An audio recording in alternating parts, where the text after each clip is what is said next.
we opened the registration for this meetup, and within 8 hours, we were sold out, and we haven't seen that before. So the wait list got so long that we decided to stop accepting new waitlist members just because becoming member or waitlist person 405 isn't as meaningful. I'm happy to introduce the representative of the host from Netflix, Faisal, who will introduce the host and tell us a little bit about the rest of the evening.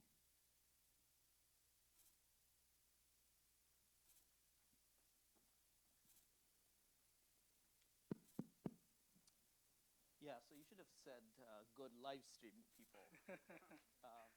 Hi guys, my name is Faisal, and I work on the personalization infrastructure team here. I have actually recently joined, but the team here is going to be talking about some of the fun stuff that they've been doing for some time. About this meetup, there was, as Andy said, a lot of interest.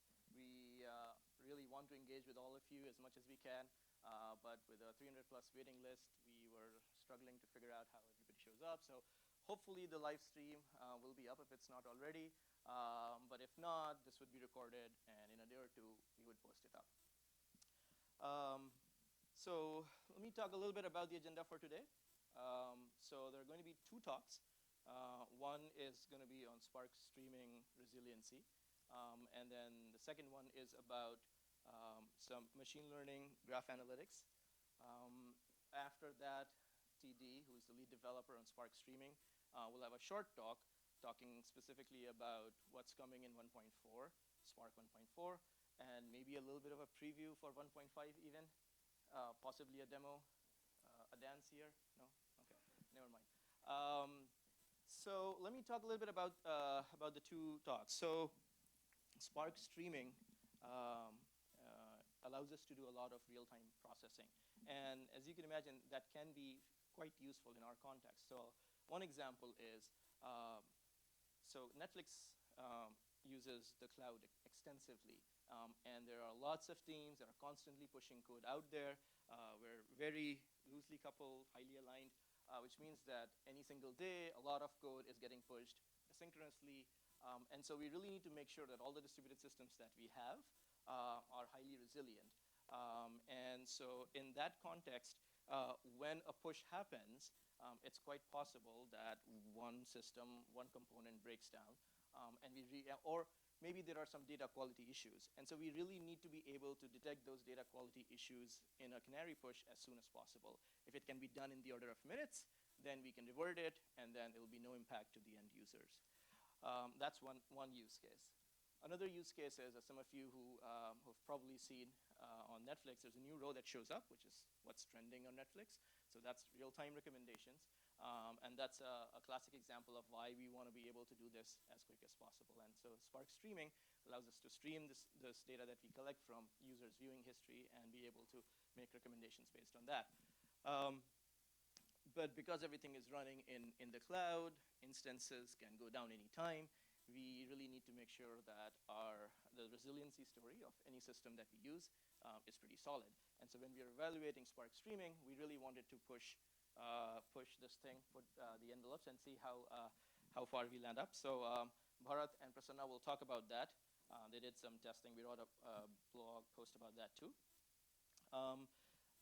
And actually, we're really interested in trying to push the boundaries of such technologies, and we're always looking for talented people to join us. And if you want to break Spark, give TD a hard time, and get paid for it, come see me after the talk. So with that, one more thing about the other talk. So Yves and Ehtisham here have been using GraphX for doing a bunch of their machine learning work. And so they will be talking about some probabilistic clustering and graph diffusion algorithms built on top of GraphX. So Yves will talk about that. But without further ado, I'll hand it over to Prasanna, who will talk about the Spark streaming stuff. All right, thank you, Faisal. Good evening, everyone. My name is Prasanna Padmanabhan, and I have Bharat Venkat with me. Welcome again to Netflix. We work for the personalization infrastructure team at Netflix. Our team is responsible for building various infrastructure components that help drive personalization and push personalization into newer realms. So before we go into the agenda for this talk, show of hands, how many people have used Spark streaming or Spark in production? Wow, awesome. All right, how many people want to use Spark streaming in production? Okay, that's a larger number, good. All right, let's go on the agenda. I want to quickly, briefly give an intro about who we are, what we do at Netflix, what are our use cases for real-time stream processing, why did we choose Spark as our distributed compute engine, and what is the general strategy and approach that we take in Netflix to test the resiliency of our distributed applications in cloud environment. Give a little bit of brief introduction about Spark and streaming. It might be useful for some folks here, but probably redundant for a few others. We'll also talk about a deployment setup, what kind of application did we run during this exercise, and dive deep into what really happened during this exercise. How did we ensure that Spark streaming is ready for prime time within Netflix? And finish off with what are our future plans for using Spark streaming on Netflix. All right, so let's get started. It's a running joke among all data engineers at Netflix that Netflix is a logging company that also happens to stream videos. Now, why do we say that? We typically generate close to 400 billion events per day with a peak of almost 8 million events per second. What kind of data do we really capture? We capture almost all user interactions within Netflix, right from how long did your PS3 app take to load, how much time did our members spend browsing our catalog before playing a video, what kind of search queries did our users search for, which are typically called as UI events, what kind of videos that were played by our members, what kind of videos that were shown in their viewport, but probably not played, which are also called as play and impression events. And there are many more such events that we capture too. So as you guys can see in this graph, our user base is constantly growing, and with more members at Netflix, all of these numbers keep increasing. So what do we do with all these data? They are currently captured into Hadoop, and our data science and engineering team primarily does 3 different tasks with these data. First and foremost, they do a lot of data cleansing, data aggregation, and data processing, which are then fed as input to pre-compute recommendations. So that when our members visit our Netflix homepage, we already have all the recommendations computed for them beforehand. We also use them for user behavior analysis. To give an example, we recently analyzed the behavior of Netflix members when we tried different timer values in post-play. For folks who do not know about post-play is a feature where when a member finishes watching an episode, we automatically play the next episode after some time. So these kind of analysis help us build our product better. We also do data analysis and reporting with these jobs. Again, to give an example, if we want to figure out how is House of Cards doing in a particular country, particular region, we can run these jobs, and which is useful for figuring out what kind of content should we buy in the future. So that kind of summarizes our basic use cases for batch processing within Netflix. Now let's shift gears and see what are our use cases for real-time stream processing at Netflix. So in the past quarter, Netflix members streamed close to 10 billion hours, and majority of these hours are through videos that are recommended by our recommender systems. Traditionally, we pre-compute all these recommendations by various explicit signals, such as our users adding video to my list, or our users rating or reviewing a particular video, or through implicit signals like their scroll activity. Now, while that has worked great for us, we want to take recommendations to the next realm, where we want recommendations to change real time and based on collective user interest. On that front, as Faisal said, we introduced a new row called Trending Now row. And as the name implies, it shows all the videos that are currently trending in Netflix. Now here is a snapshot of the Trending Now row a couple of days before Halloween. Now, for obvious reasons, our members streamed a lot of horror videos, and we were able to capture that. But a more interesting one is where when Robin Williams passed away, a fantastic actor, by the way, a lot of our members started streaming his videos, and we were able to capture them too. So real-time recommendations is one primary use case for stream processing within Netflix. What else have we got? Netflix is a data-driven organization, which means most of our features are first A/B tested to a subset of our users, and we make sure that key metrics are first going in the right direction before we deploy them in production. So having said that, data is very important for us, and data quality is critical for recommendations. So that said, we want to make sure we have a faster way to identify data anomalies and regression. Now, this particular graph shows the number of concurrent videos that are currently played by our iPhone users over past week, which is denoted by the red and the black line. By computing these metrics, and when we figured there was a small drop in such metrics, we were able to quickly tie it up to a bad iPhone push, and we were able to roll back the push and get that feature working soon. So making sure data monitoring is another major use case for stream processing at Netflix. So now that we have said all our use cases, or most of our use cases for batch processing and real-time stream processing, why did we choose Spark as our distributed compute engine? As you guys are aware, Spark is a very popular distributed compute engine for batch processing. Netflix is still a very heavy Hadoop shop, but a lot of our algo engineers have started using Spark for offline experimentation. We use it for like feature training and model training and feature generation and model training. And our algo engineers use notebooks such as Zeppelin, where they can interactively query Spark, get their results, be shown that if there is more queries that they want to change, they can interactively change the query again into Spark. So that kind of improves their agility. So given the traction and encouraging experience that we had for Spark with batch processing, we could have had, when we wanted to use real-time stream processing, we did look at different real-time stream processing technologies like Storm and Samza, but we wanted to have a single platform to build both batch and real-time application. Now here's a typical data architecture. When our Netflix members visit the homepage, a single homepage request gets transformed into multiple microservice calls. And each of that service decides to choose to send relevant events to S3, which is our primary source of truth or permanent storage, and to Kafka, which is our choice for real-time data pipeline.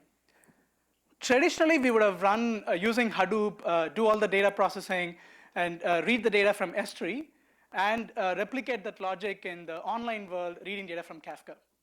But as you folks know, whenever we replicate data between different components, there would be software bugs. So that's where Spark is helping us out here. We have a single platform now where we could use Spark batch processing that reads from S3 and Spark streaming that reads from Kafka. And the accumulated output is then sent to our recommender systems. For folks who are aware, this is also typically called the Lambda architecture. All right. Now that we have said we want to use Spark and that we are very excited to use Spark for both batch processing and real-time stream processing, how can we ensure that Spark is ready for prime time within Netflix? One unique and special thing about Netflix is Netflix runs entirely on AWS. And as you guys know, these are some obvious challenges with, in the cloud, but these are important to keep in mind while we design distributed applications. Instances in the cloud are ephemeral, which means instances can go down. They can be replenished by new instances anytime and all the time, which means we cannot rely on any local state, nor can we have like hard-coded IPs in their configurations. So what's the strategy that we take within Netflix to test resiliency of distributed applications? We have something called Chaos Monkey approach, and for folks who follow our Netflix open source suite, Chaos Monkey is a very popular suite of other monkeys that we have. And the basic approach is to simulate failures by randomly killing various different components and testing the resiliency of different components within the system. Ask around a few folks who are Netflixers who are around you. They can share different stories that we had where we've had Netflix being down during Thanksgiving or Halloween time a couple of years back. So failures inevitably happen, and they happen when least desired. And Chaos Monkey is the approach that we take to make sure that we are prepared for such failures. So we constantly run Chaos Monkey, make sure our systems are resilient. If there's issues that we find, fix them, and keep doing this all the time. So that's the approach that we want to take to test the Spark resiliency on the cloud environment. So with that, I would like to invite Bharat and see if we can answer the question, can Spark streaming survive Chaos Monkey? Thank you.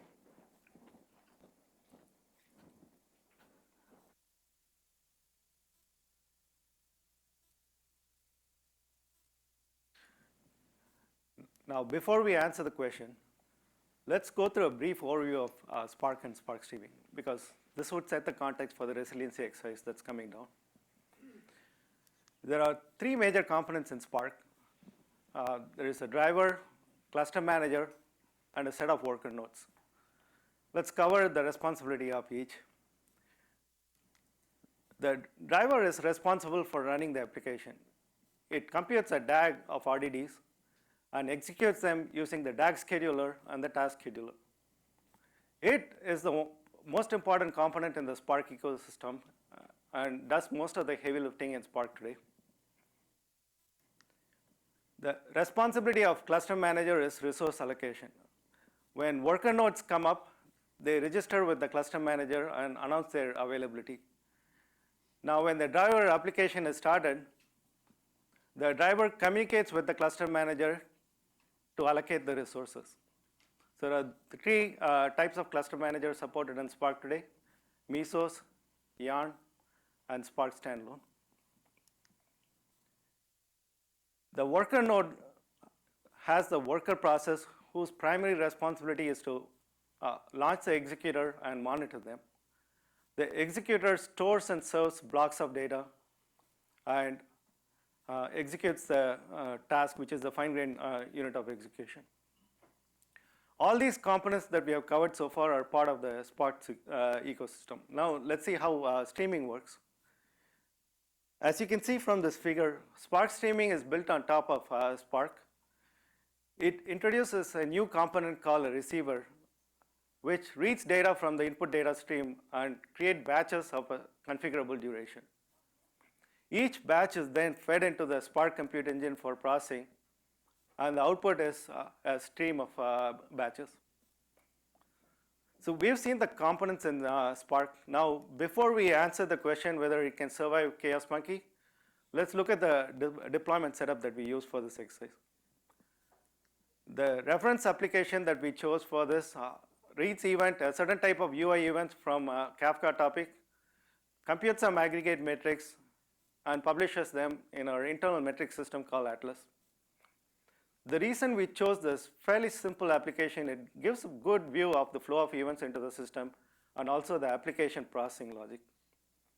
Any interruptions to the application processing is clearly visible in this time series chart. And we ran this exercise using Spark 1.2.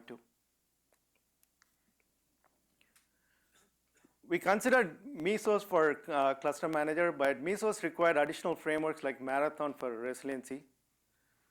Spark Standalone, on the other hand, provided both resiliency and resource allocation as part of the same package.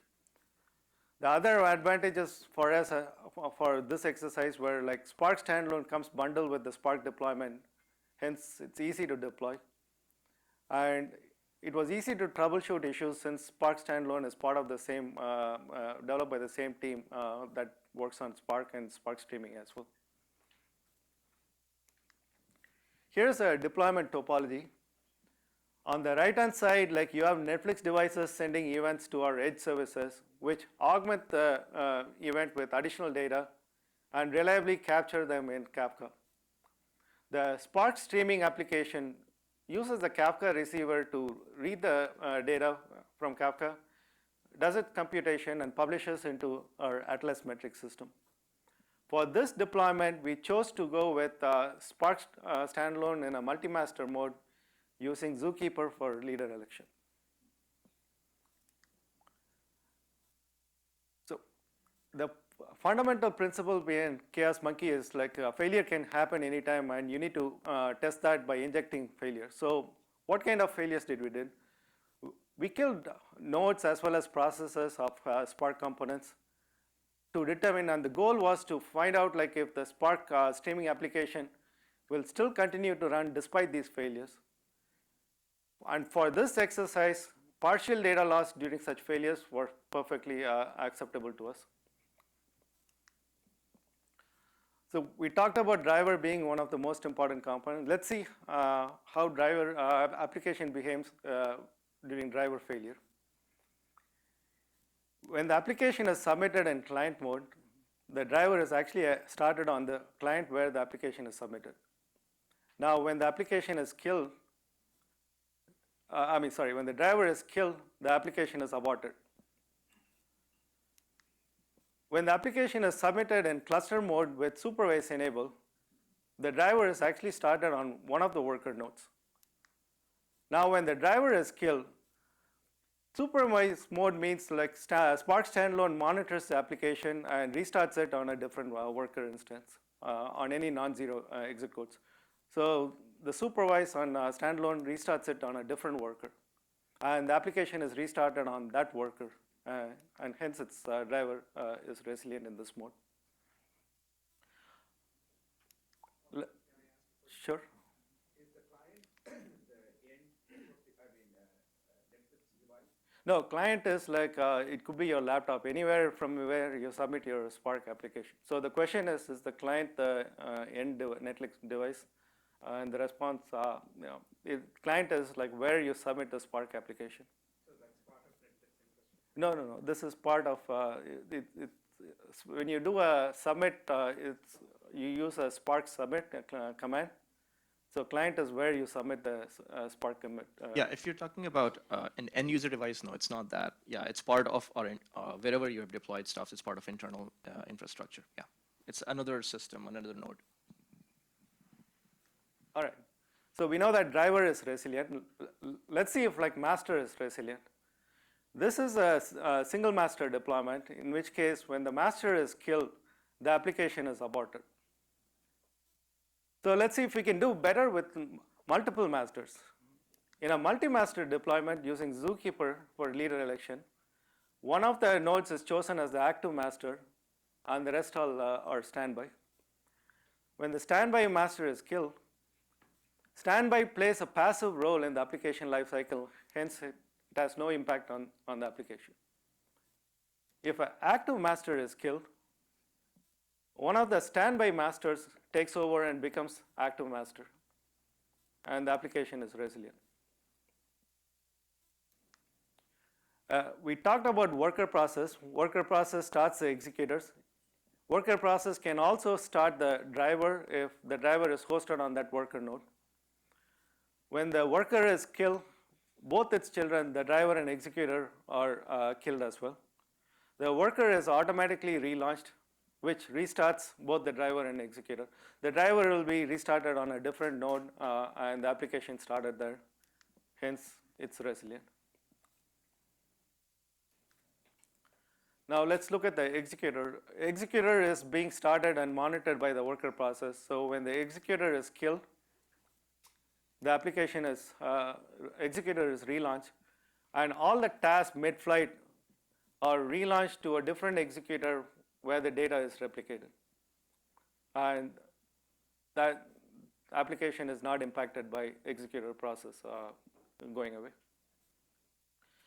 Last, Kafka introduced a new concept called receiver. The receiver is a long-running task within an executor, and hence it follows the same resiliency characteristics as the executor. Oh, sorry. Now, can Spark streaming really, sorry. Can you comment on which of those failures result in data loss and which do not, please? Sure. So I have the slide coming up just on that. So the question is, which components result in data loss? So can Spark streaming really survive chaos monkey? As you can see from this time series chart, like the application processing suffers a brief hiccups during component failures, but it continues. So let's look at the anomalies here. Let's start with the anomaly on the left-hand side on receiver failure. On receiver failure, you see a very perceptible data loss. This is because we deployed the application with the default Kafka receiver, which in 1.2 is an unreliable Kafka receiver. So the next anomaly that we see is on driver failure. On driver failure, you see a drop and followed by a back pressure buildup. When a driver is restarted, it takes a couple of minutes for a new driver to come up and launch the application and restart the processing. All the events that are accumulated during that time need to be caught up, and you can see that noticeably in the back pressure buildup here. And on master failure, there is no impact, visual impact to the application processing. Did that answer your question? Like both driver failure and receiver failures have data losses? So what we're looking at here is the fundamental output result set, and we're deducing where there was data loss by looking at anomalies in the output data. That's right. Thank you. Yeah, that's the time. Why you're showing The computed matrix. So the x-axis is the question is what is x and y-axis? The x-axis is the time and the y-axis is the computed matrix. So how do you control the starting and stopping of the stream? How, Use any custom recipe, or how do you control it? so question is how do you control starting and stopping of the streaming application? Is that correct? So you submit the streaming application. You start the streaming application by doing a Spark submit, and Spark streaming applications are typically long-running applications, so they are expected to run forever. But if you need to stop it, so you do a kill command. And, Most of the events at Netflix go through the Kafka pipeline. So use Kafka for the store and forward. So if you're losing and dropping messages, you're just using Kafka for that purpose. You can go back to Kafka and say, give me message X from this offset that you were not able to.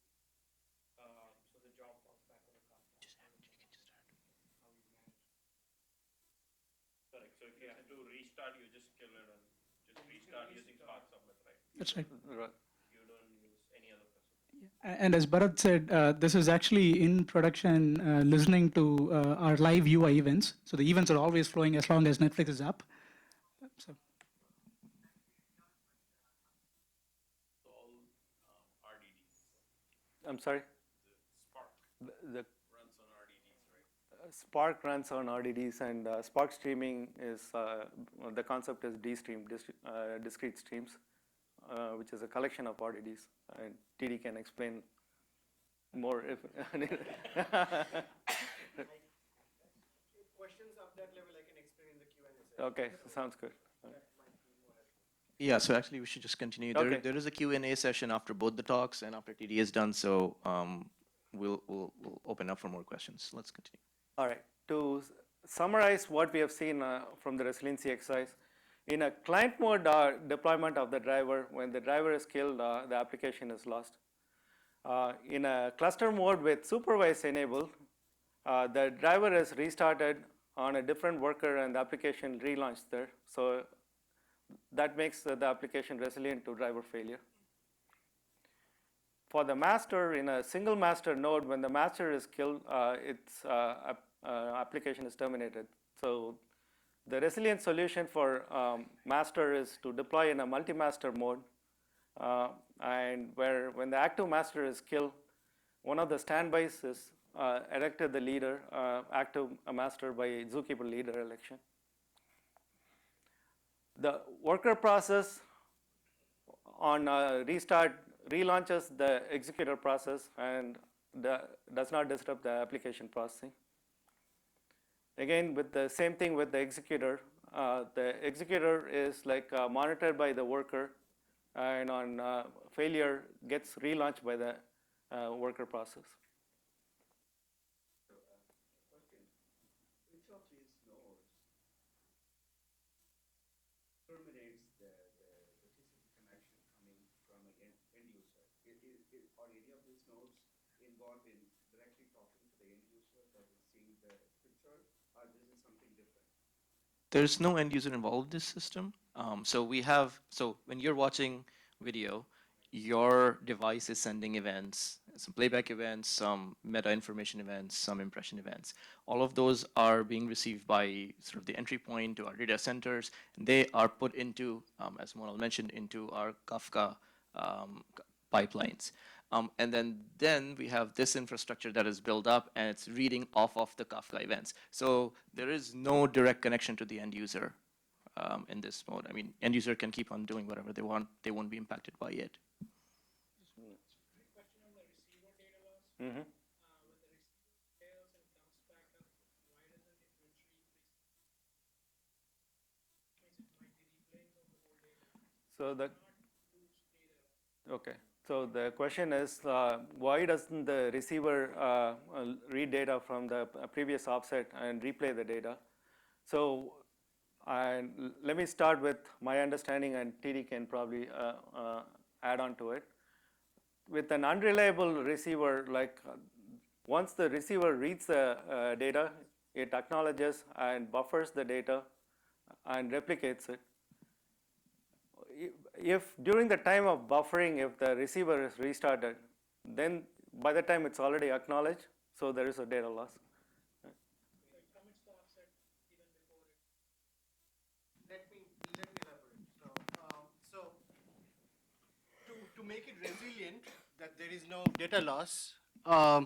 To make it resilient, that there is no data loss, the right way to do it is that once Spark streaming has buffered the data reliably by replicating the data within Spark streaming within the executors, you need to commit the offset to the Kafka zookeeper. But here is the tricky part. Suppose, let's say, between Spark has completed replicating some part of the data and the committing of the offset if Spark dies.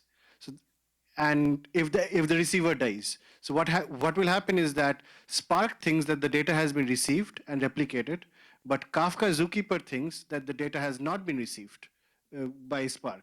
So Spark cannot really,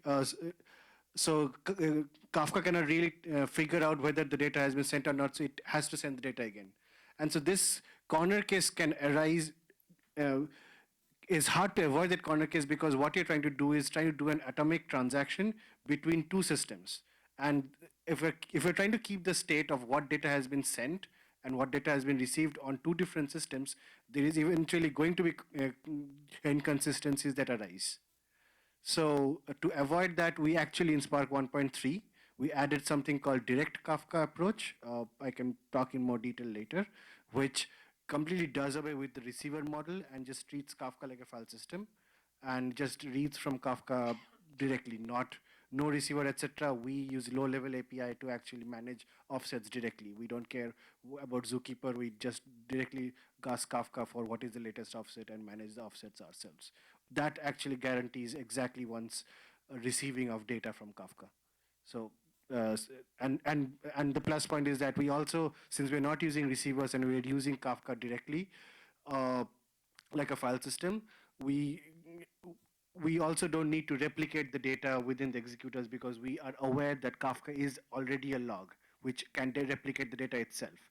So we also avoid replicating the data in this new approach, and which increases the throughput significantly. Monal here actually can give more information about that. He has already done some performance testings between the old approach and new approach.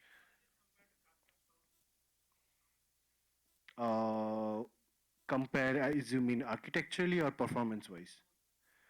Architecturally, the Kafka spout approach is closer to our receiver approach.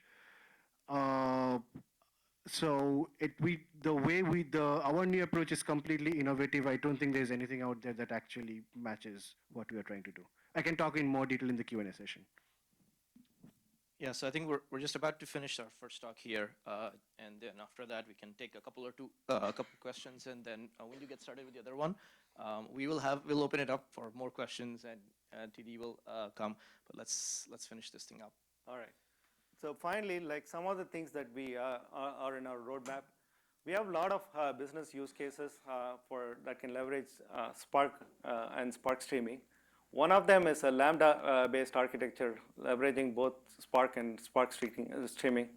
We are very excited that to leverage the common programming model of that Spark provides to build a unified code base that we can deploy for both our batch and stream processing needs. So before we start on that, we want to work on a few operational enhancements. One of them is dynamic scaling.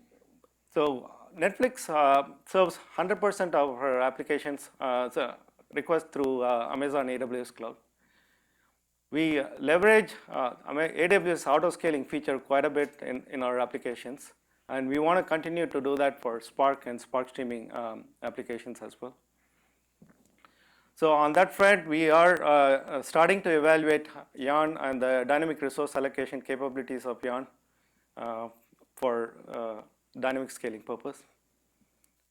And finally, we are monitoring and alerting are very critical for Netflix, and the existing Spark metrics are very valuable, but we feel like a lot more can be done in that regard to capture failures as well as other latency metrics.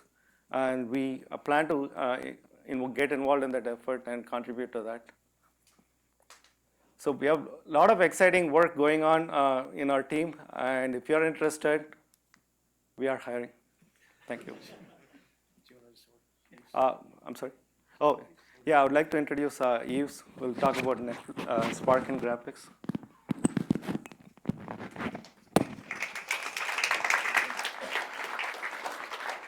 Do you want to do a couple of? Oh, okay. Right. Oh, where is the? It's here. Perfect. Oops. This is the one. Okay. Sorry, wrong clicker. Yes. Right. So, hello everyone. My name is Yves Raymond, and I'm going to present some joint work that I did with my colleague F. Sham, who is sitting just down here, and will come over on stage for the questions later on.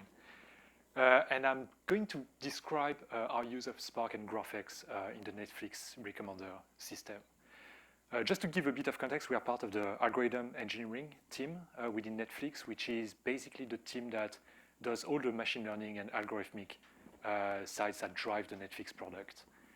So every recommendation, every search, page formation, and so on comes from our team. Right, so just a quick introduction about machine learning at Netflix.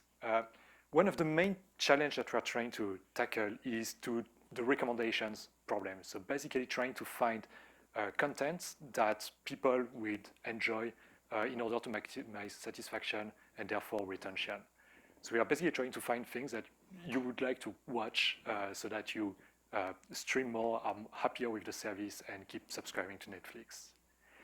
And it's really a core part of the product. So every box art that you see when you launch the Netflix app or when you go to the Netflix website is actually a recommendation. So it comes from one of many of our recommendation algorithms. And we use a very wide range of such algorithms within us. So that's a very non-exhaustive list, but we use lots of regression, matrix factorization techniques, factorization machines, RBMs, deep neural nets, Markov models, clustering, LDA, gradient boosting machines, and so on and so on. So we use a very wide range of different algorithms to drive our recommendations. But one of the main challenges that we face in the previous talk is really scale. So we just crossed 62 million members across 50 different countries, 1,000 distinct device types with all slightly different UIs that you need to accommodate for in your algorithms as well. And we stream about more than 100 million hours per day. So it's really quite a challenge to make all these quite complex algorithms to work at scale, and to such scale. And one of the questions that we are trying to answer within this talk is, can distributed machine learning actually help us deal with that scale issue? Right, so in the rest of this talk, I'm going to talk about implementing some of these algorithms on top of Spark and GraphX. And I'm just going to give a very quick introduction to both of these technologies, but I guess most of you are familiar with Spark, so I won't get into details too much about that, but it's all based on this notion of RDDs, so resilient distributed data sets, which are in-memory data structures shared across many nodes in a cluster on which you can perform transformations to create new RDDs and stack sort of transformation of RDDs on top of one another. GraphX builds on top of that and extends that RDD concept to multigraphs so that you can use the same sort of abstraction, distributed abstraction, to talk about graphs, so vertices, edges, and so on. And it provides a bunch of graph analytics tools on top of that. So you can do PageRank over very large graphs, you can do clustering, and lots of other things. One of the main reasons for our team to use Spark and GraphX is that it's really convenient for us to go all the way from offline experimentation, so using a notebook framework like Zeppelin, which was mentioned before, all the way to production. So you really have an integrated sort of framework in which you can design your experiment and build all the way towards actually testing that algorithm in an A/B test. So in the rest of this talk, I'm going to focus on two distinct machine learning problems. The first one is given an interaction graph, so given a graph full of entities and relationship between these entities, so it could be metadata relationships, co-occurrence relationships, anything. So given a big interaction graph, and given a starting node, finding out what nodes are the most relevant to that node. So say I start from a particular topic, what nodes in the graph are most related to that particular starting node. And in particular, we're going to focus on one of the most popular algorithms to do these kind of things, which is called topic-sensitive PageRank, which is a graph diffusion algorithm. It's also known as personalized PageRank in a few publications. The second problem that we are going to tackle is finding clusters of related items, so a clustering problem, using co-occurrence data. And in particular, we're going to focus on something called latent duration allocation, so a particular graphical model to learn clusters from co-occurrence data. So there's one common point between all the algorithms that we are going to implement on top of GraphX is the way you design iterative machine learning algorithms on top of GraphX. And the way you do that is by, you start by constructing a graph. So as I mentioned, GraphX provides you abstractions to create distributed graphs. And it represents them as the union of two RDDs, basically. A vertex RDD, which maintains information about all the blue nodes in that graph, so all the vertices in that graph. And an edge RDD, which maintains information about each of the edges in those graphs. And you can attach any arbitrary attributes to any of these vertices and edges. So you can attach activation probabilities or any kind of metadata to these nodes. And GraphX provides APIs that enable you to update, to propagate and update these attributes. So it provides two main APIs to do that. So quite a fairly low-level API and an API that's based on Pregel, which was published by Google a few years ago. So once you have these APIs, what you do is the same sort of thing that you do for any other Spark application is to layer graph RDDs on top of graph RDDs. So every iteration will create a new graph by defining some form of transformation and propagating some attribute through the graph. One very interesting thing to take into account there is that at every iteration, if you want to, say, propagate a message along all outbound edges in that graph, you will involve quite a big shuffle operation, depending on the size of your graph. Because you will have to do a flat map across all the outbound edges and to retrieve all the vertices that the message is propagated to. So that's something to keep in mind, and I'm going to describe that in a bit more details later. Right, so let's start by topic-sensitive PageRank and how to implement that on top of GraphX. So as I mentioned before, it's quite a popular graph diffusion algorithm, and it lets you find the relative importance of vertices in a graph with regards to a particular starting vertex.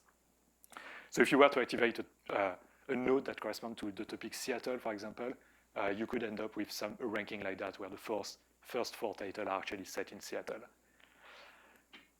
So just to give a brief depiction of what topic-sensitive PageRank actually does. So if you were to start with a graph that looks a bit like that, so some entities, some metadata relationship between them, and you start by activating a single node. So that's the node you want to find related entities to.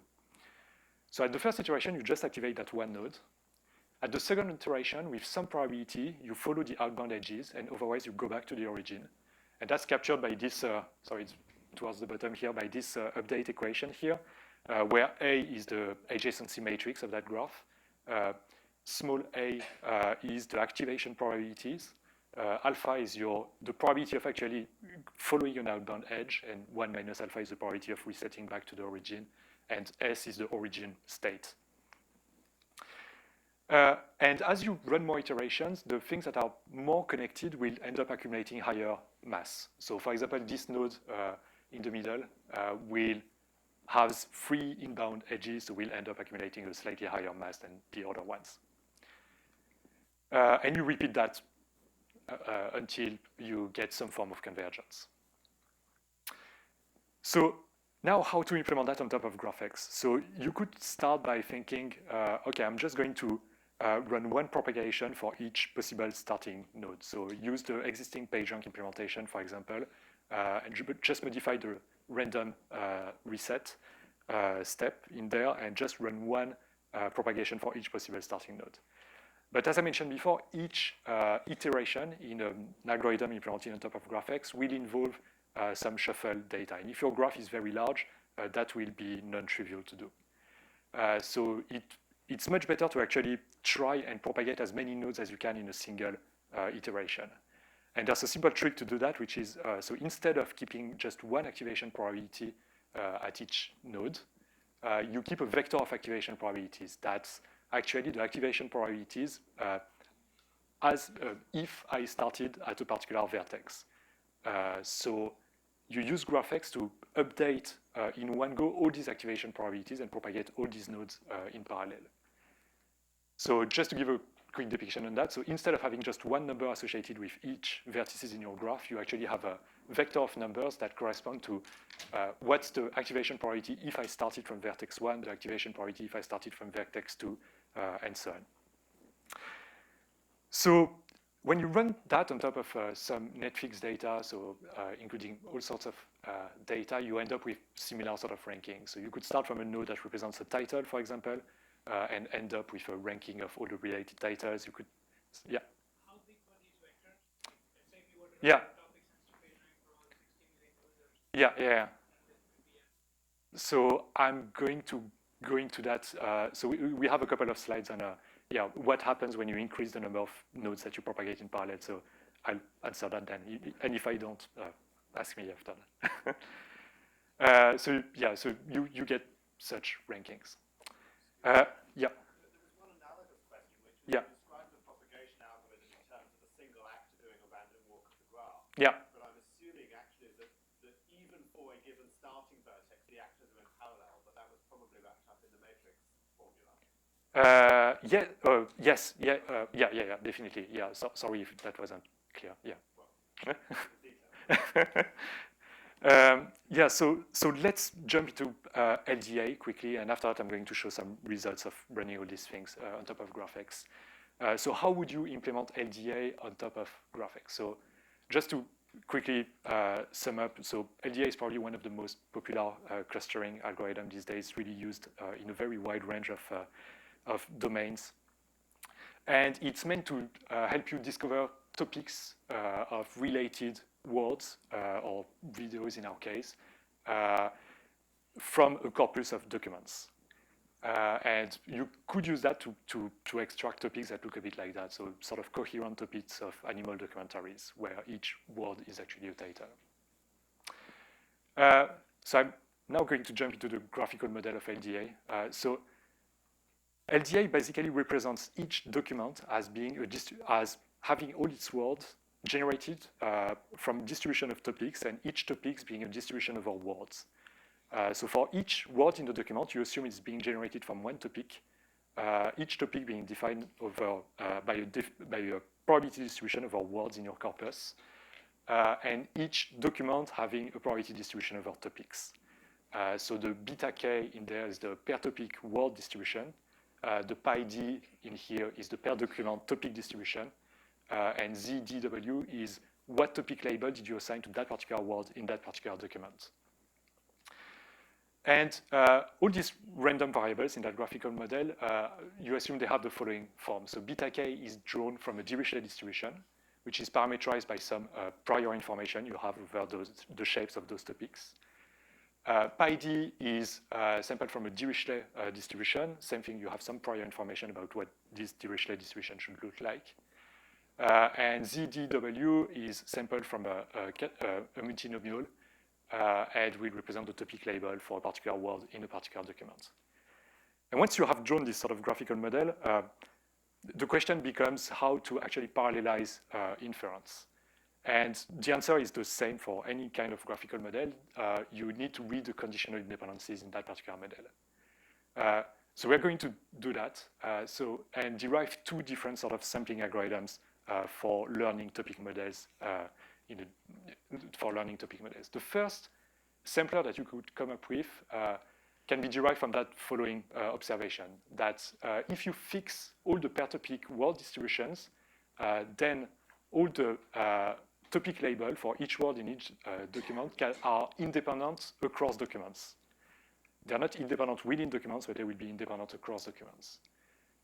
So from that observation, you can derive the two following Gibbs sampling steps. So you start by assigning a topic label to each word in each document.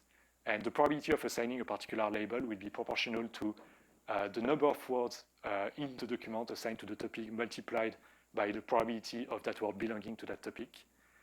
And then you update your beta k distribution, so your per-topic word distribution, by sampling from the Dirichlet, parameterized by your prior counts and the histogram of words in the corpus assigned to that particular topic.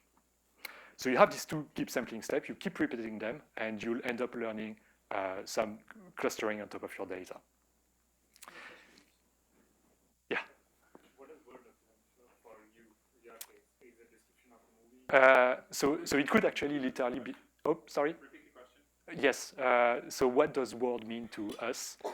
So it could actually represent actual words if we were to do some clustering on top of the synopsis, for example, or anything like that. It could represent titles or videos as well. So yeah, it could be anything, really, in that particular case. Right, so one thing to take into account within that sampling scheme is that you can sample the topic labels across documents in parallel, but within a single document, all these topic labels are not independent, so you cannot do that. And that causes some issues in terms of parameter sharing. So you need to really ship a lot of parameters to be able to sample those topic labels in a single document. Yeah. No. It's yeah. This particular part is offline. Yeah. Yeah. Are we doing this in streaming data? Sorry, I get the hang of that. No, we are not.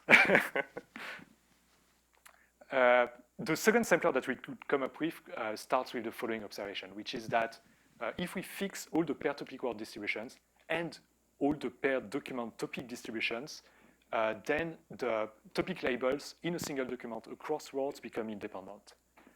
So you can come up with the following three sort of Gibbs sampling steps.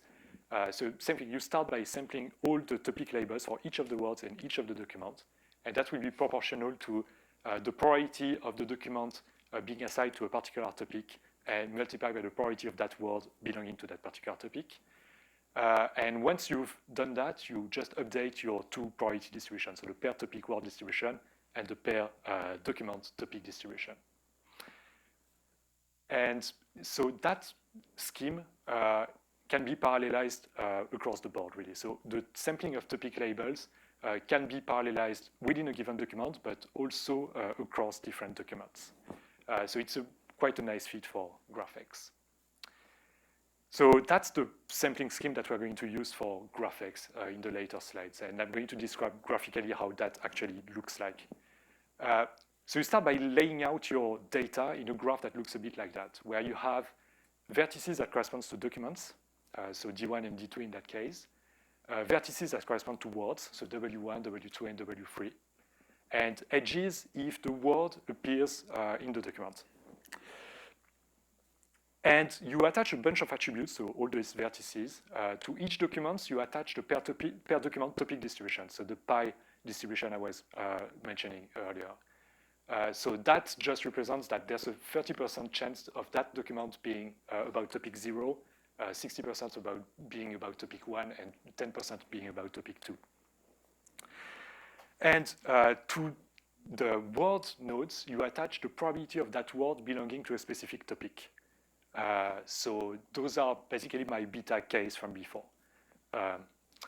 And yeah, you'll notice that basically what sums up to 1 is the first element of each of these things, because it's yeah, the priority of any word belonging to topic 1. Each of these, so once you have laid out this graph, each of these triplets, each edge in the graph actually corresponds to the categorical distribution we want to sample the topics from. So using those two sort of attributes, you can derive a categorical distribution and sample a new topic label for that particular edge. And you can do that across all edges. So if you do that, you sample a new topic label for each edge, which corresponds to a topic label for each word in each document. And you end up with something like that, where W1 in document D1 is assigned to topic 1, W2 in document D1 is assigned to topic 1, W2 in document D2 is assigned to topic 2, and so on. Once you have that, so you have all your topic labels, you want to update your pi and your beta distributions. So you do a neighborhood aggregation for the topic histograms. So in that particular case, D1, all 2 outbound edges from D1 were assigned to topic 1, so you end up with a histogram of 0 to 0. And once you have all these histograms, you just realize samples from the Dirichlet to update the priority distributions. And now you have all your free Gibbs sampling step done, and you just keep on repeating that over and over again until you reach some form of convergence. And when you run that on top of Netflix data, so in that particular case, the words are titles, you end up with something that looks a bit like that. So clusters of Bollywood movies, clusters of kid shows, clusters of Western movies, and so on. Right, so now for, I guess, the most interesting part of the talk. So how does that actually perform? So how do we get any benefit from running these algorithms on top of Spark and GraphX? And so we're going to compare these implementations with a few sort of alternative implementations. In the case of topic-sensitive PageRank, we're going to compare against a very simple implementation that basically just represents your whole graph as a big sparse adjacency matrix, broadcasts it using Spark, and run the topic-sensitive PageRank by very simple Scala breeze code that is triggered by Spark and that will just run completely locally to the executor. So there's no communication overhead. The whole adjacency matrix of that graph fits on the executor, and you just keep iterating on that. For LDA, we're going to compare the distributed GraphX implementation I just described with an alternative implementation that's actually single machine, multi-threaded, quite optimized Java code. I should also mention that all these implementations are Netflix internal at the moment. And we get these sort of graphs. So let me focus first on the topic-sensitive PageRank comparison. So we have a bunch of things there. So we run that experiment on a graph dataset, open source graph dataset called DBpedia, which is basically a big graph that's extracted from Wikipedia's info boxes. So the sort of facts that you get on the right-hand side of Wikipedia pages. And so we see a couple of things. So the first thing that we see, so those 2 lines there are the GraphX times, and the straight lines are the alternative implementation time. And we see that in the alternative implementation, as we increase the number of nodes that we want to propagate in parallel, we see a very linear rise in time. So if you want to process twice more nodes, it will take twice more time. It's very straightforward.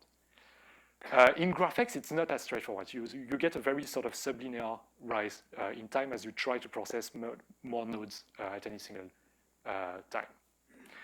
And that means that you end up paying quite a large communication overhead in the GraphX implementation when you only want to process a few nodes in parallel. But there is a crossover point after which GraphX will bring you some performance benefit when you want to propagate many nodes in parallel.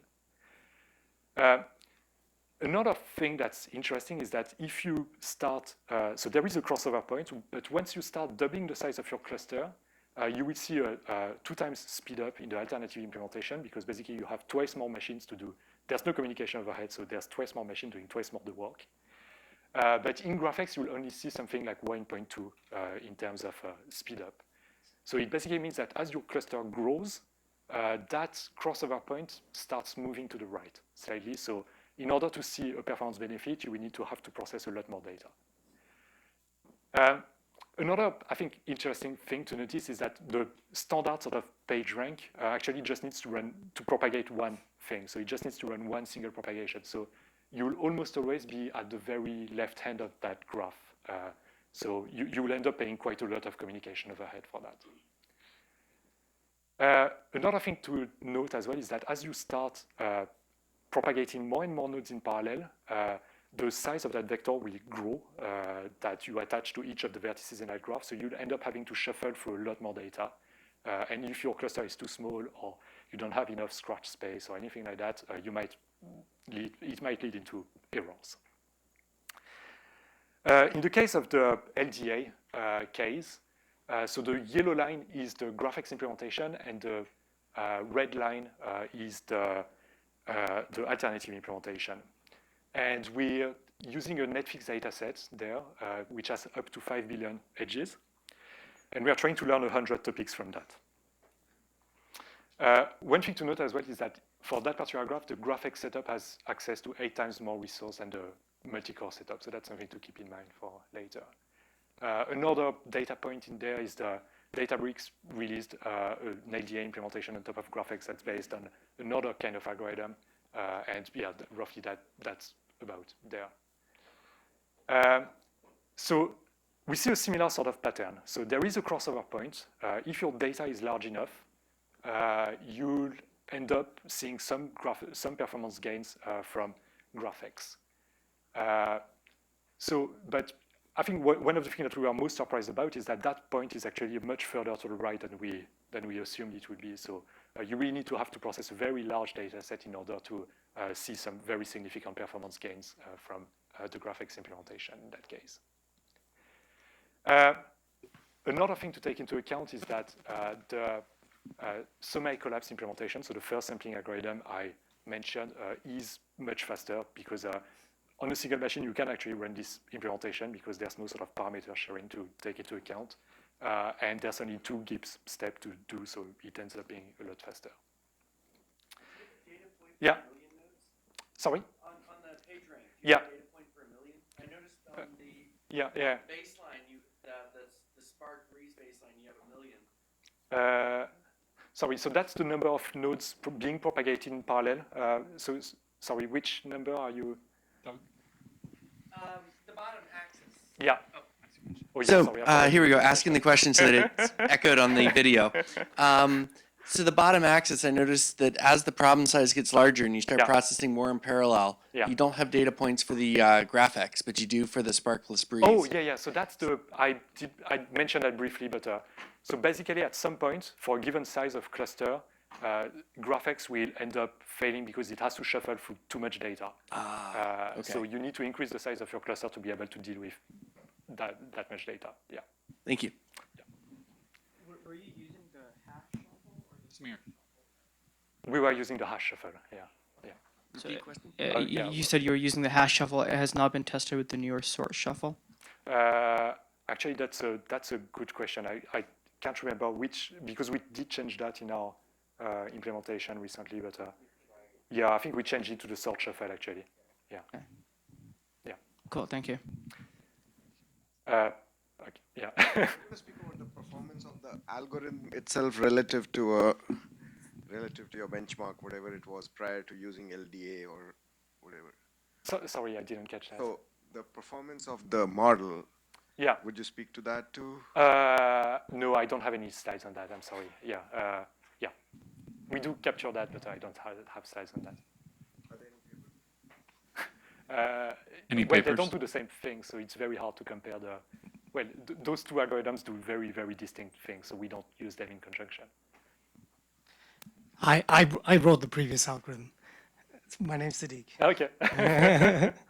So these are experimental systems. They're not A/B tested in any way. Well, Is that correct? Well, they are. I mean, everything that we do ends up, yeah. Yeah. So then there's, just so that clarifies to the audience here that these are not production systems. It's just experimental machine learning trials to see whether you can beat the current recommended system. It sort of depends what you mean by production, but yeah, I mean, A/B tests are production. Yeah. Have these been A/B tested? I won't answer that, but yeah. Sorry? I won't answer that, but that's. You yeah. won't? Answer that. Yeah, Insert that. Or answer that. Yeah, okay, yeah, I'm sorry. I just can't go into the specifics. All right. Yeah. So just to clarify, why? So I talked to Xavier a few weeks ago. Okay. Okay. Can we bring that offline maybe, because All it looks like, yeah, okay. Yeah, on the topic sensitive page, Yeah, right? yeah, I yeah. can't read your access at the bottom. What was the size of the cluster that you were using? Oh, yeah, for so the first one, GraphX? so the first one is basically 3 executor nodes. The second one is 6 executor nodes. Yeah. For the, yeah, sorry, it's a bit small from there, but for the GraphX, for the LDA one, it's 16 R3 for Excel still. Yeah.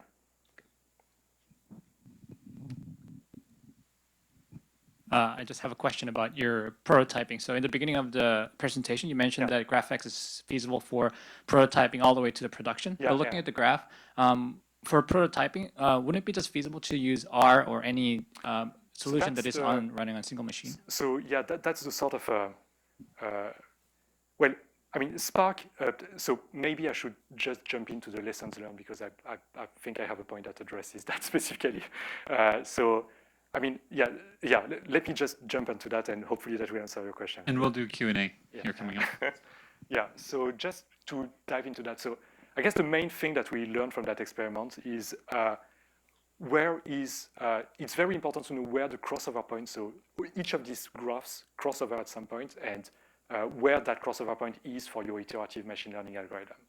And you'll only see performance benefits from implementing that on top of GraphX if you're on the right side of that point. So if the size of the data you have to process offsets the communication overhead that you introduce by introducing GraphX. But that said, it has a lot of other benefits as well.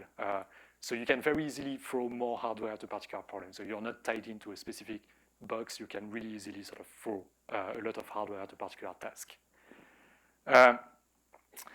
The other thing I should mention as well is that this behavior is extremely specific to iterative machine learning algorithms.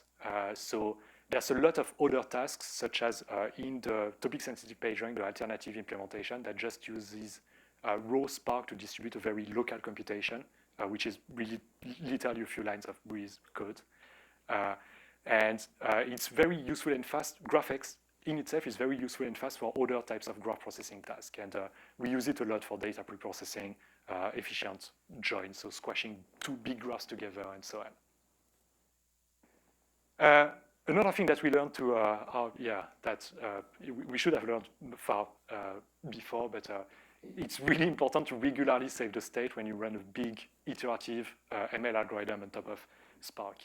And so, for example, even if you have a fairly reliable process, a 99% chance of running a full iteration to completion, the probability to run 1,000 iterations to completion, which is quite typical in the case of LDA, is only 36%.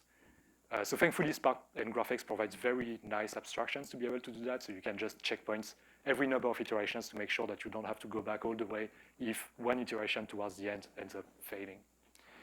And finally, I guess another point is that multi-core machine learning, so you can now rent boxes that are very huge, and you can really store massive data sets on that, is very efficient. And so if your data can fit into the memory of such boxes, then it will be very hard to beat with a very big distributed implementation. And that's basically it. Thank you.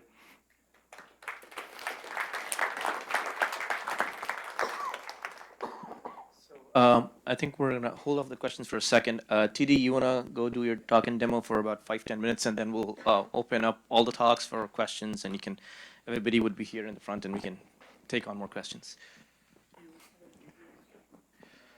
Oh, do you want the...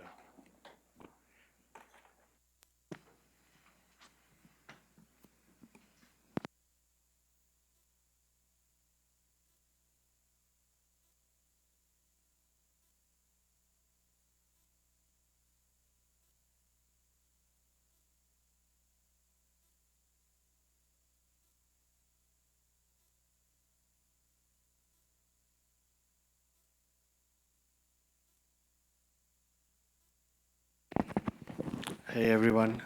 So I wanted to talk very briefly about what to expect in Spark 1.4. So Spark 1.4 is expected to be released end of this month. The first release candidate is voting right now.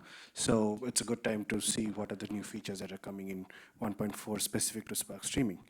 So Some of the really cool new things that are, the one really cool thing that is coming in 1.4 is a new streaming UI, and it's being contributed by Ryan from Databricks, sitting at the back. If there are any bugs, you know whom to bug. So we have also upgraded the Kafka integration to 0.8.2.1, which gives you support for new producer API in 8.2. We also upgraded the Kinesis integration to latest 1.2.1, and the API, which was experimental till now, we actually finalized the API, graduated it from being experimental to fully supported API right now, and end of May. So out of all this, let me actually give you a very brief overview of what the streaming UI looks like. So let me, whoops, I gave away the, oops. So, dang. So that is a lot of tabs, I see.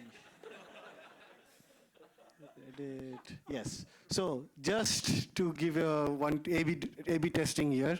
So how many of you have seen this old streaming UI? Okay, good. That's a lot of people. So how many of you have had problems using this? Or what sort of problems, like what sort of questions did you think that I wish the UI showed me this? Actually, just shout it out.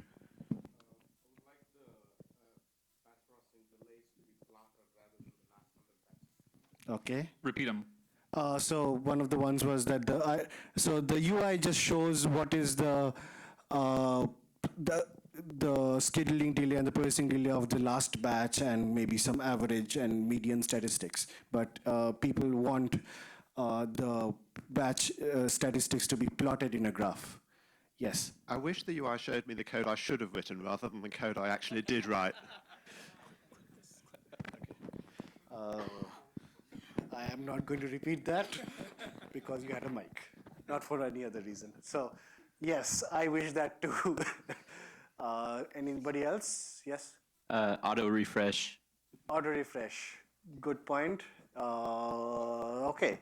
So, definitely the first point that you have been asking, that Anthony asked, is something that we can. Is there a tool to find the UI? Yeah. This is the new streaming UI. We are going to add auto refresh very soon.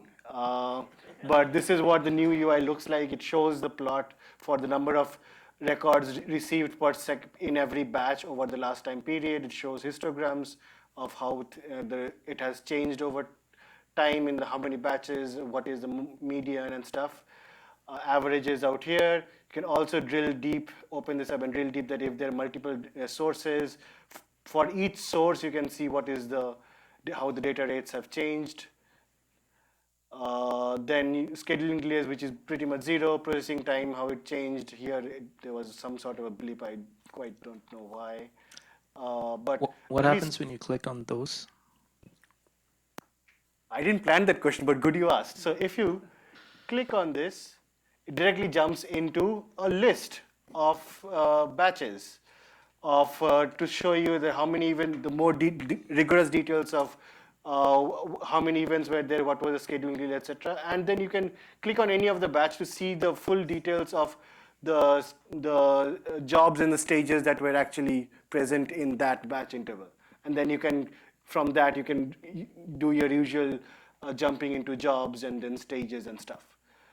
Other than the streaming UI, we also added some more cool stuff in the Spark UI as well, which is kind of hidden, but let me actually give you a brief overview of that as well. So if you look at the stages, and for people who have used Spark are familiar with that as well, or jobs, to see the list of jobs that have run. If you look at this particular job that actually was run in a particular batch, now you can actually have these two new things that you can open up. One is the full visualization of the RDDs that were actually the full DAG of RDDs and the stages that were part of this job. So this one, for example, this is a pretty simple tag. It shows that I'm getting, the system generated 2 RDDs from 2 different socket streams, union them together, then flat map, and then finally reduced by keys. And these were 2 different stages. And this whole thing is grayed out because some parts of this were actually already cached, so this stage did not require actually recomputation. So these sort of details you can visualize using the new UI stuff that we have added in 1.4. Also, there's this additional event timeline that is there. Hold on, let me show you. So there's this new thing added called event timeline, where you actually see that in terms of time, what were the jobs that were added. It can be a little clunky to use, but you can see that what were the batches. I think you can also scroll here. Hold on. Enable zooming. So here you can actually scroll in terms of time and see a full timeline of all the jobs that were added, that the system had run from the beginning. I think my browser has trouble rendering the number of jobs Spark Streaming creates, but so it's kind of clunky for Spark Streaming, but for general Spark jobs where the number of jobs is not as much as high as the browser to have troubles, you can actually start debugging that when my job ran, what stages ran in terms of full timeline view of the whole thing. So these are some of the cool stuff we added in Spark 1.4, especially this is something that I wanted to add into streaming for a long time. We finally managed to add it. Anyways, to wrap up, something looking beyond 1.5, things that we want to add in 1.5 and beyond is, one, we want to definitely keep improving the streaming UI to highlight more information like errors, or that the streaming thing has happened, that the streaming has faced, or information like batch level information, like in this batch, which files were processed or which range of Kafka offsets were actually processed in this batch, so that maybe there was some bad data in that range of Kafka offsets. So you can go back and actually start debugging those offsets more easily if the UI shows that information. So we would like to add those sort of things. Again, more reliable high-performance kinesis integration to give you more fault-tolerant support for larger number of scenarios, so that there is no data loss in more number of failure scenarios. Better internal support for back pressure. Right now, Spark Streaming has a very static support that you can only control, set the rate limits statically. Rather, we want to make it dynamic so that the system can automatically adjust what is the maximum rate it can consume and not fall over at a very high rate. And then more improved performance for stateful computations using update state by key. These are some of the things we are really hoping to add in 1.5. Well, I'm hoping some of it will make it to 1.5, some of it may take 1.6, but these are things that we are currently working on and hoping to add very soon. All right, cool, thank you. So what we're gonna do is, are you done? Right? Yes, I'm done. So we'll have the Q&A session now. And so everybody is just sitting here. Maybe you guys can stand up, at least come in the front. So any of you have questions, we'll have a Q&A for about 10 minutes. It's getting a bit late. While you guys are waiting for the questions, I forgot to mention earlier the support that Databricks and TD gave us while we were testing our Spark streaming resiliency. That was great. So thanks, TD. All right, so questions.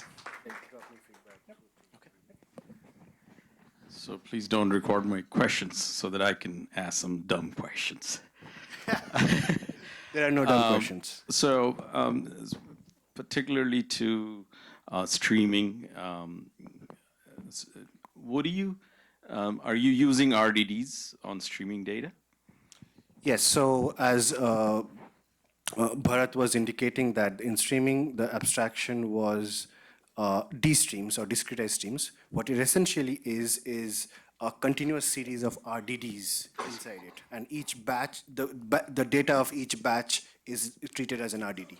I see. So you have tons of RDDs, I suppose. Yes, we have we're generating RDDs every batch interval. I see. And another question that is a very naive question to Spark community in general, what do you guys think of functional programming languages like Haskell? Functional programming in Haskell. general is our underpinning, right? All our operations are Scala is functional programming. Everything is functional. But languages like Haskell and more, those have been used in robotics and all. Those could make your jobs easier, for that matter. Maybe I don't have any personal opinion in that respect. I haven't played with Haskell enough to actually develop a personal opinion. Okay. But yes, things that others have experienced in Haskell should definitely help us as well. So. Okay. And the last question to Yves, and this is, you described the vertices, the document, the edges, and the probabilities those relate them. Yeah. And that's how you describe the graph. If the relationships between those vertices could change, hypothetically, then your convergence time could also change. Yes. Yeah, that's And really are there any tools those change the relationships and allow you to experiment with different probabilities? Yeah, so there are lots of things you can do to try and help with that. So it's true that the shape of your graph will definitely influence the time it takes to reach convergence and all that. But usually the time is slow enough that you can really sort of rerun the whole process and just see what happens. The other thing is to try, if you're just doing a handful of modification to a graph, you can just start from a hot state that you've learned before and just keep running a few iterations from that to learn the activation for those new nodes that you just introduced. Questions? TD, can you elaborate on update state by key? What are the changes that's coming? I mean, what are the internal changes that you're doing?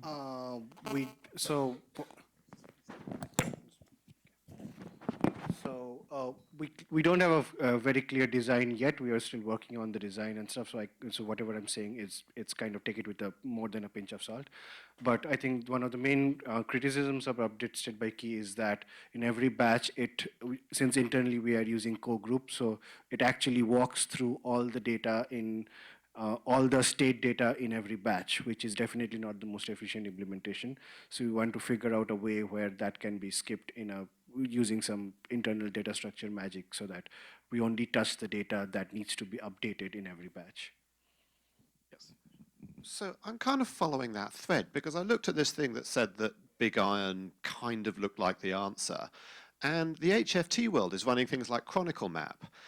So the algorithm you've got converges even if the probabilities are not updated in lockstep. You could update half of them, leave the other half alone, and do the update, and it would probably still work. And so this lets you run each iteration at a different threshold for delta, telling you what you update.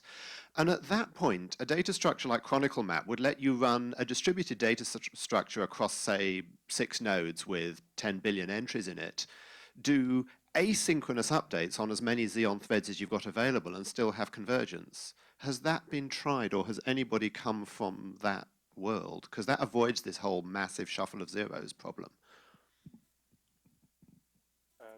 So I think that problem is really predominant in all sort of machine learning applications built on top of GraphX. And yeah, I really think that, yeah, that would be one way to help with that massive shuffle step. And most of the bottleneck is really there. So yeah, I would love to get your thoughts on that, Ray. You said Spark streaming is on standalone, right?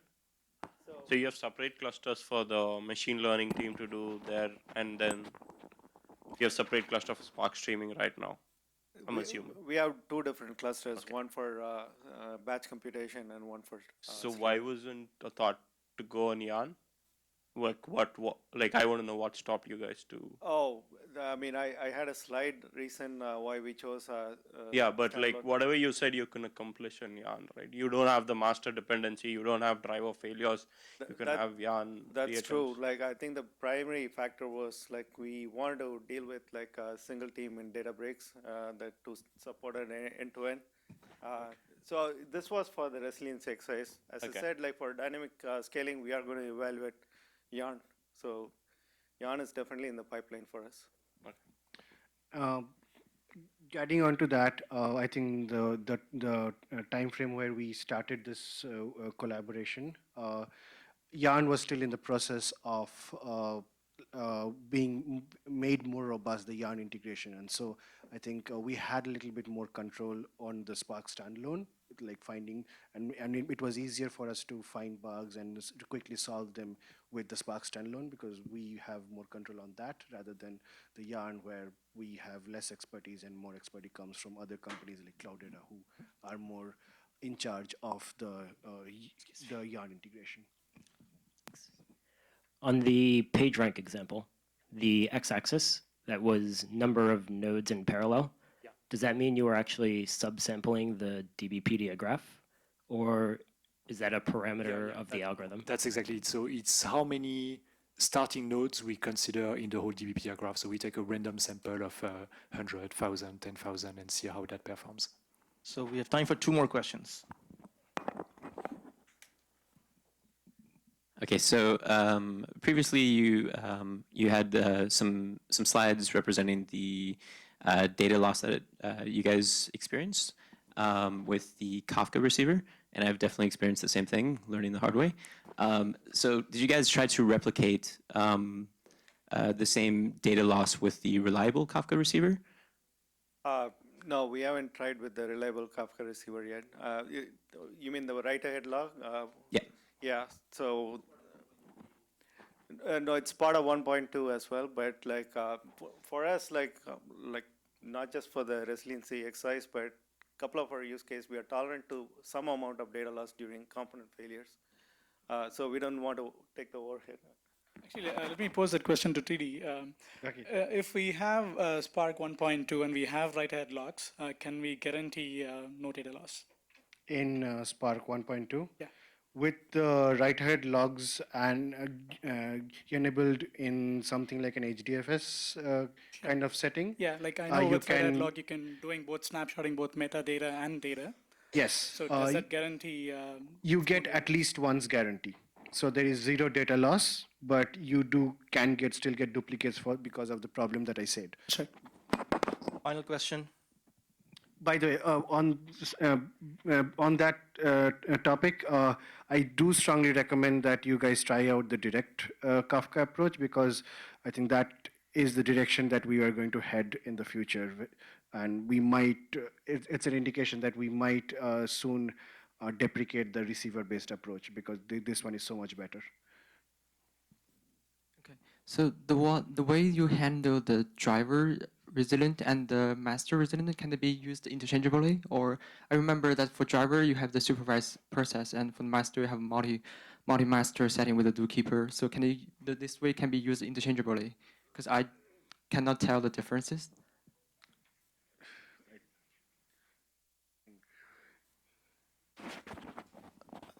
Sorry, can you repeat the question again?